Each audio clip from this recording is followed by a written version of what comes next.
राधे राधे दोस्तों।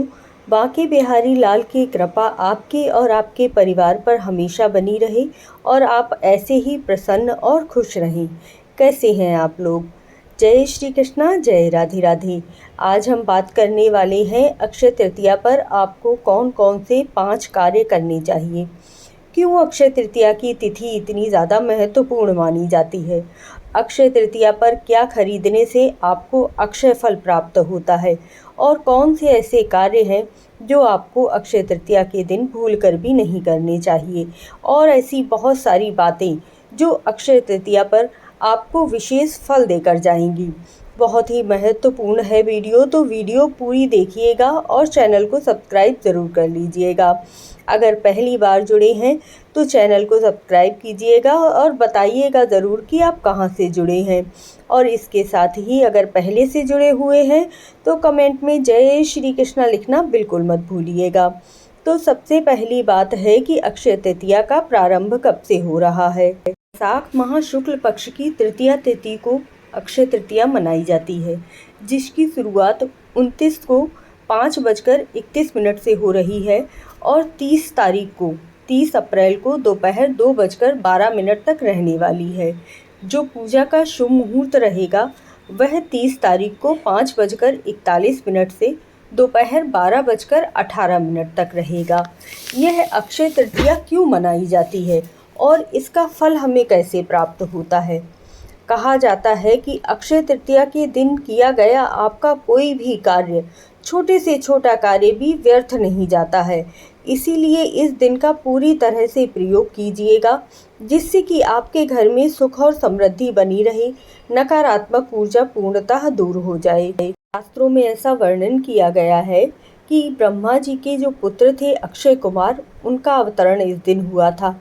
माता गंगा को भी इसी दिन धरती पर लाया गया था और इसके साथ ही माँ अन्नपूर्णा, जो हमारे घर में अन्न के भंडार भरती हैं, उनका भी जन्म इसी दिन हुआ था। विष्णु भगवान के छठे अवतार परशुराम का जन्म भी इसी दिन माना जाता है। कुबेर भगवान, जो कभी ना खत्म होने वाले खजाने के मालिक, इसी दिन बने थे। सूर्य भगवान ने पांडवों को इस दिन एक अक्षय पात्र दिया था, जिसमें भोजन कभी भी समाप्त नहीं होता था। महाभारत युद्ध की समाप्ति भी इसी दिन हुई थी। वेद व्यास जी ने महाभारत की रचना गणेश जी के साथ मिलकर इसी दिन शुरू की थी।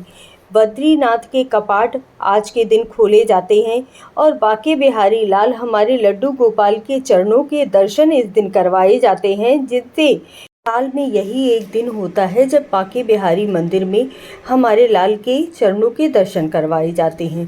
तो सोचिए कितना ज़्यादा महत्वपूर्ण ये दिन है। अब हम जानते हैं कि आपको कौन कौन से कार्य हैं जो इस दिन करने चाहिए। सुबह की पूजा तो हम सभी लोग करते हैं, लेकिन इस दिन विशेष रूप से आपको लक्ष्मी भगवान की और विष्णु भगवान की पूजा करनी है। उन्हें खीर का भोग लगाना है। पीले वस्त्र, पीले आभूषण, पीले रंग की मिठाई और पीले फूल अर्पित करने के बाद ओम नमो भगवते वासुदेवाय नमः मंत्र का जाप करना है। माता रानी के लिए विशेष रूप से खीर ज़रूर तैयार कीजिएगा। उन्हें खीर का भोग सबसे ज़्यादा प्रिय होता है। दूसरा कार्य जो है, आपको मंत्र जाप, जितने ज़्यादा आप मंत्र जाप कर सकें उतने कीजिएगा। आपका किया गया कोई भी कार्य व्यर्थ नहीं जाएगा। आपको दान करना है। मुख्य दान सत्तू का और जो मटका होता है ना मिट्टी का, उसका, पंखे का दान, अन्न का दान बहुत ही शुभ माना जाता है। अन्न का दान करने से आपकी कुंडली में अगर कोई भी पितृ दोष होता है तो वह समाप्त हो जाता है। इसीलिए आप अपनी इच्छा के अनुसार कितना भी दान इस दिन कर सकते हैं। कोई भी पाठ करना इस दिन बहुत ही शुभ माना जाता है। आप श्रीमद् भगवत गीता का पाठ कर सकते हैं, रामचरितमानस का, सुंदरकांड का पाठ, या फिर कनकधारा स्तोत्र की आज के दिन रचना हुई थी, इसका पाठ भी बहुत शुभ माना जाता है। 5 वह कार्य हैं जो आपको ज़रूर ही करने हैं और 5 चीज़ें ज़रूर खरीद कर लाइएगा। इस दिन रुई खरीदना बहुत ही शुभ माना जाता है। जो लाल वाला नमक आता है ना, वह भी खरीदना बहुत शुभ माना जाता है, लेकिन ध्यान रखिएगा नमक का सेवन इस दिन शुभ नहीं माना जाता है। मिट्टी के बर्तन लेकर आइए, पीतल के बर्तन लेकर आइए, सोना खरीदिए, चांदी खरीदिए, जितनी भी आपकी सामर्थ्य हो उसके अनुसार खरीदिए। और सरसों खरीद कर लाइए, जौ खरीद कर लाइए, कौड़ी खरीदना। जो भी चीज़ें लक्ष्मी माता को प्रिय है ना, वह तो आपको बहुत सारी चीज़ें ज़रूर ही खरीद कर लानी है। इस दिन विशेष रूप से लड्डू गोपाल की चंदन सेवा की जाती है, जिसका मैंने वीडियो डाल दिया है, तो जाकर ज़रूर ही देखिएगा। बहुत सुंदर वीडियो बनी है। हम जानते हैं कि आपको कौन से कार्य इस दिन भूलकर भी नहीं करने चाहिए। इस दिन आपको किसी को भी पैसे उधार नहीं देना है। आप दान कितना भी कर सकते हैं, लेकिन पैसे उधार मत दीजिएगा।